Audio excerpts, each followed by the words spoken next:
there, folks. Welcome to the channel. I'm glad you could make it because today I want to talk about regional sausages. I absolutely love them. You got Gouda, you got Scrapple, and then you've got today's sausage. And let's blow up the comment section right quick. How many of you, and be honest, have ever heard of the sausage Cudighi? Leave me a comment in the comment section below. Let me know if you've ever heard it, ever made it, ever eaten it. I'd love to hear, because this is a highly regional sausage and there's a decent chance that many people have never heard about it, and I'm glad we could feature it on this year's show. Cudighi is a sausage that originated in northern Italy and was brought to the United States, specifically the Upper Peninsula of Michigan, around the mid-30s by Italian immigrants.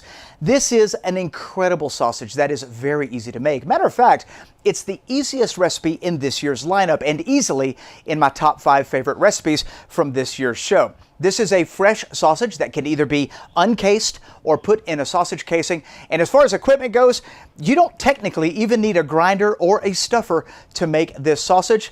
Let's get started. Step number 1 when making the Cudighi sausage is to make a wine infusion. So in a small pot, we're going to add a couple cups of wine. We're going to add garlic, a little cinnamon stick, and a few cloves. And we're going to bring that to a boil. All right, so this is happening the day before we actually prepare the sausage. We're going to boil that for a few minutes. Once it's done, we're going to take it off the stove. Place that entire mixture in a small container, let it cool, and then place it in the refrigerator overnight. You definitely want to give yourself a few days to make this sausage, and trust me when I tell you, letting this infusion rest in the fridge overnight makes a huge difference. So into the fridge it goes. It is now the next day. We're going to be doing a 100% pork version. We've got 25% fat, 75% lean pork. You could use pork shoulder. You could use lean pork. It's up to you. And notice that it is really cold. I've had this in the freezer for about 45 minutes, and it is partially frozen. This little piece right here, nice and hard, exactly how we want it. Under 34 degrees Fahrenheit when you grind your meat. We're going to be doing a medium grind for this Cudighi. That means we're using a number 6 plate. I found that the number 10 plate was a little too coarse for me, but you could certainly give it a try and see if you like it. All right, let's get this ground up. We'll be right back.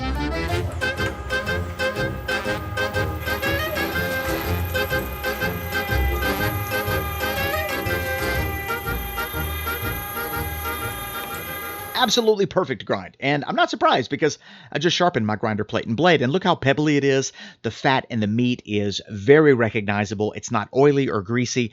That's what yours should look like. So let's keep it in the fridge or in the freezer, and let's look at our spices. We're going to start off for this Cudighi sausage with a little salt. No surprise there. Next, we're going to hit it with a little cinnamon, a little black pepper, and then we got to add a little of that nutmeg. That's going to be so good. All right, if you want some heat, add some red chili flakes. Totally optional. I think this is going to be absolutely perfect for this Cudighi. And then we're going to finish it off with a little potato starch. That's what this is. That's a binder. It's going to let us add a little more liquid than usual. And if you want any information on this potato starch business, I got it from the Sausage Maker. Link in the description box below. Possibly one of my favorite binders, but we'll do a whole video on that later. So this is what our spice mix looks like, and let's open up our container of wine and strain out the garlic, the cinnamon, and the cloves. And this wine infusion smells incredible. I think the wine that I used was an Italian Barbera, and paired with this sausage and its spices, I think it's going to be perfect. But use whatever your favorite wine is. Give it a shot. See what happens. This is going to be added slowly to our sausage once we get it in the mixer, and I'm going to be using a KitchenAid mixer just because it's such a small amount. We're making roughly 1 kilo, 2.2 pounds, and I can tell you right now, we probably didn't even remotely make enough. This whole setup is just so intriguing. Let's go ahead and add our spice mix along with our binder. We have this on a low setting, and in a KitchenAid mixer, this only takes about 90 seconds, 2 minutes max to come together. You don't want to overmix it. And now it's time to add our wine infusion. So we're adding roughly about 10% by the weight of the meat. So for this recipe, it's just a little short of a half a cup. But in the recipe link below in the description box, I will have the exact quantities for whatever quantity you choose to make. Okay, wine in, and let's mix that up until we get a nice sticky batter.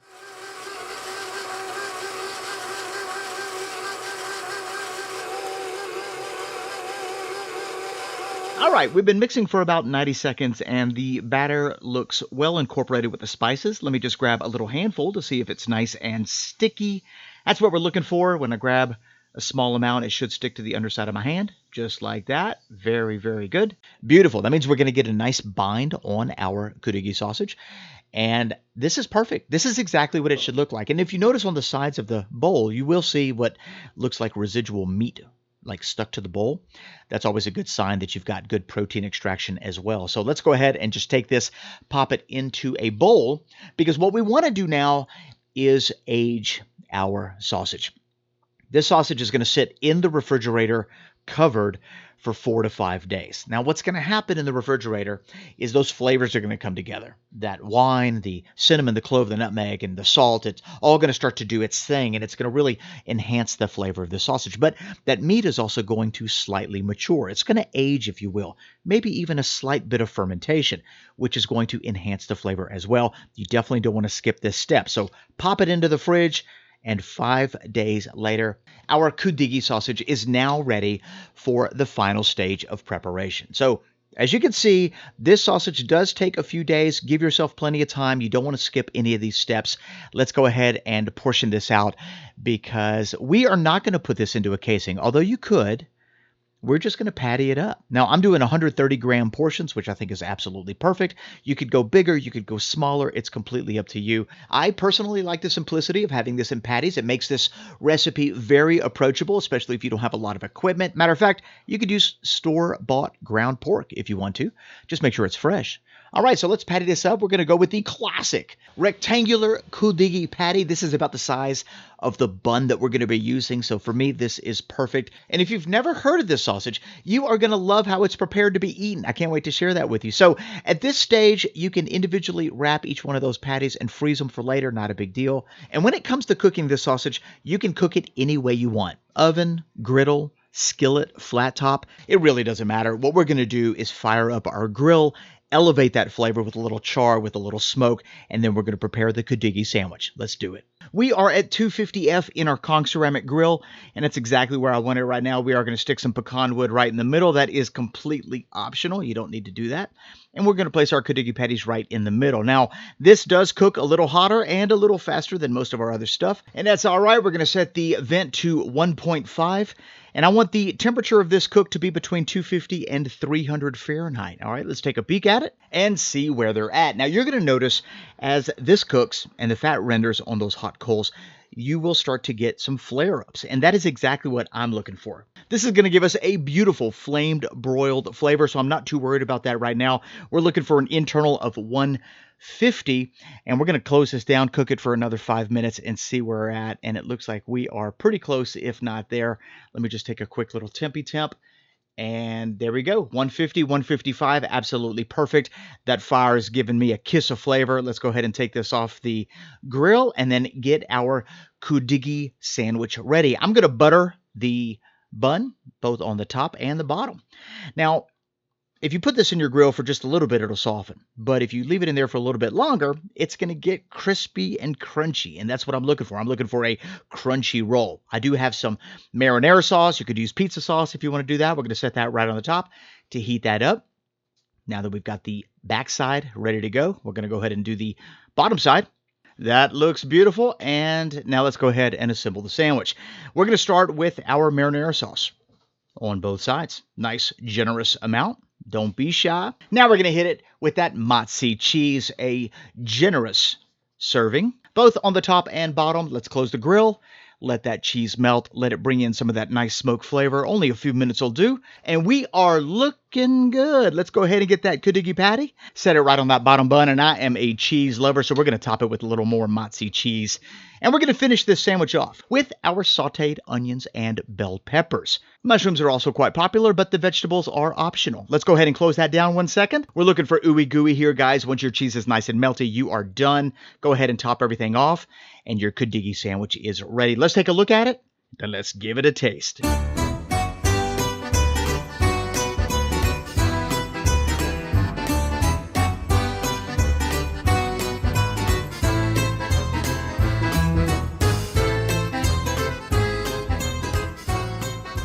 All right, guys, it's time to taste the Cudighi sausage. And this is an incredible regional sausage. Originally coming from northern Italy, dates back about 90 years, primarily sold in the Upper Peninsula of Michigan, and I have been wanting to try this for quite some time.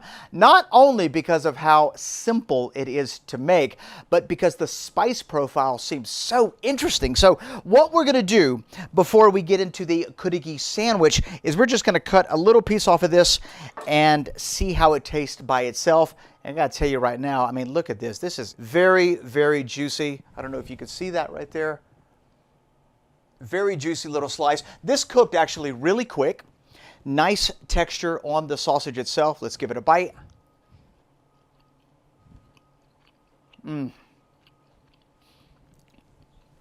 Wow, I love that flavor. There's not a lot of nutmeg, cinnamon, and clove in this recipe, but I am absolutely picking up on all three of those, and it is brilliant. This sausage does have a little bit of a bite to it with those red pepper flakes. So you can either reduce the amount of red pepper flakes or completely omit it. It just depends on whether you want a mild or spicy version. One more bite. Absolutely perfect texture, incredibly juicy. And you know what? I gotta be honest, I didn't think that I was gonna like the wine addition to this sausage, but I'm kind of loving it. All right, let's go ahead and try the Cudighi sandwich. We've got a butter toasted bread, grilled onions, bell peppers, lots of mozzarella cheese, and pizza sauce. Let's give it a bite.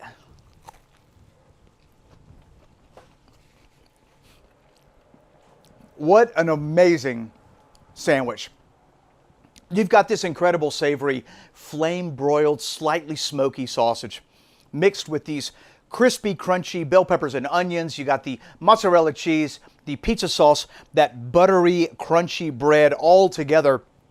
This is brilliant, and I hope you get a chance to try it. Thanks a lot for watching this video. You'll find a recipe link for the Cudighi sausage in the description box below. It is incredibly easy to make. You don't need a grinder. You don't need sausage casings. You can cook this on your stovetop, on a griddle. It really doesn't matter.